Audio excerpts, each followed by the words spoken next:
I am Shah Khalid and you are watching Sifa Marketing Education. Today I will teach you past perfect continuous tense. आइए हम इसके past perfect continuous tense के definitions को समझते हैं. Past perfect continuous shows that an action that started in the past and continued up until another time in the past, it's called past perfect continuous tense.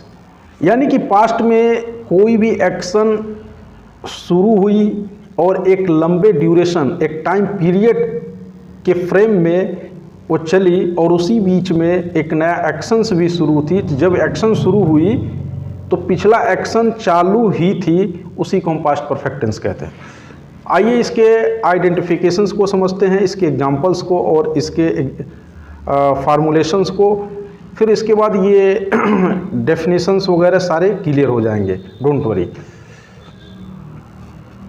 Identifications of past perfect continuous tense. In the last of sentence comes रहा था, रहे थे और रही थी आदि शब्द आते हैं तो इसे पास्ट परफेक्ट कंटिन्यूअस कहते हैं. सिंपल सी बात है कि सेंटेंस के लास्ट में रहा था, रहे थे, रही थी, अगर ये सारे साइंस आते हैं तो ये पास्ट परफेक्ट कंटिन्यूअस टेंस है. लेकिन इसमें एक टाइम ड्यूरेशन होगा. जैसे वह सुबह से पढ़ रहा था, वो महीनों से पढ़ रहा था, वह सालों से काम कर रहा था. हम सिंस और फार का इस्तेमाल करना नेक्स्ट अगले स्लाइड में हम सीखेंगे. फिलहाल हम इसके फार्मूला को देखते हैं.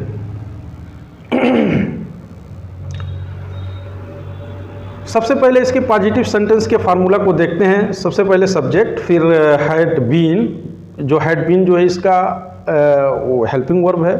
जैसे कि प्रेजेंट परफेक्ट कंटिन्यूअस टेंस में हैज बीन, हैव बीन था, उसी तरह से इसमें पास्ट परफेक्ट कंटिन्यूअस टेंस में हैड बीन का इस्तेमाल किया जाता है. फिर वर्ब की ING form plus object plus since और फार. सिंस और फार इसका इस्तेमाल जो है हम पॉइंट ऑफ टाइम और फार का इस्तेमाल हम पीरियड ऑफ टाइम के लिए हम करते हैं. वो निगेटिव सेंटेंस के जो फार्मूला है subject had plus not, been, verb ING form plus object, since, for, duration. Duration में क्या है, महीनों से, दिनों से, सालों से, उसको हम ड्यूरेशन की जगह लिखेंगे. फिर इसके जो हम क्वेश्चंस को बनाते हैं तो सबसे पहले हम हेल्पिंग वर्ब हैड को सबसे पहले लिखेंगे, फिर सब्जेक्ट, फिर been plus verb ING form plus object plus since for और प्लस ड्यूरेशन.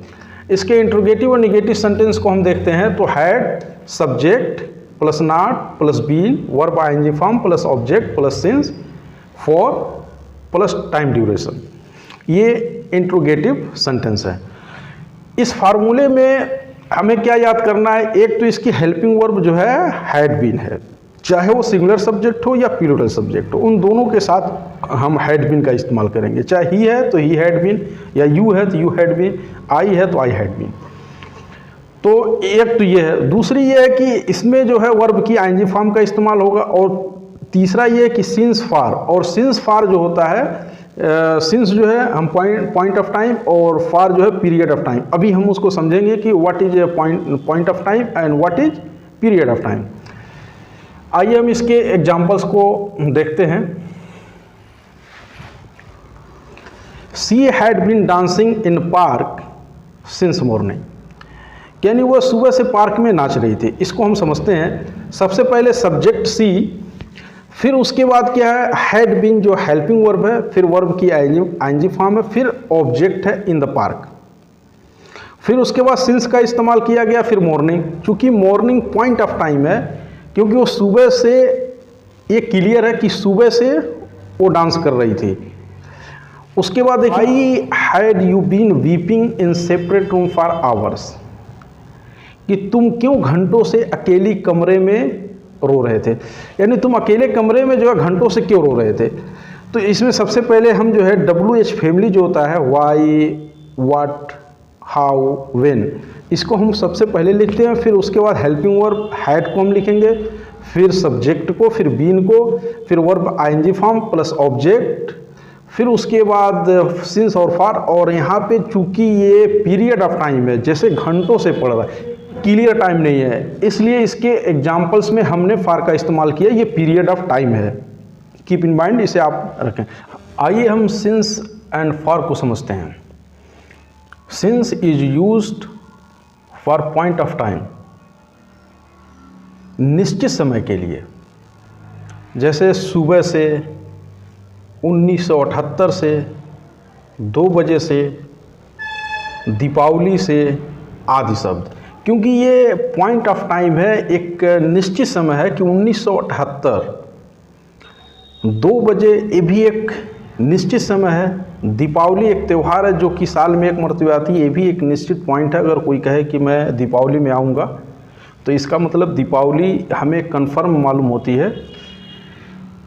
लेकिन वहीं देखिए, जब हम for is use to period of time, अनिश्चित समय के लिए, जैसे घंटों से, महीनों से, सालों से, दिन से आदि सब।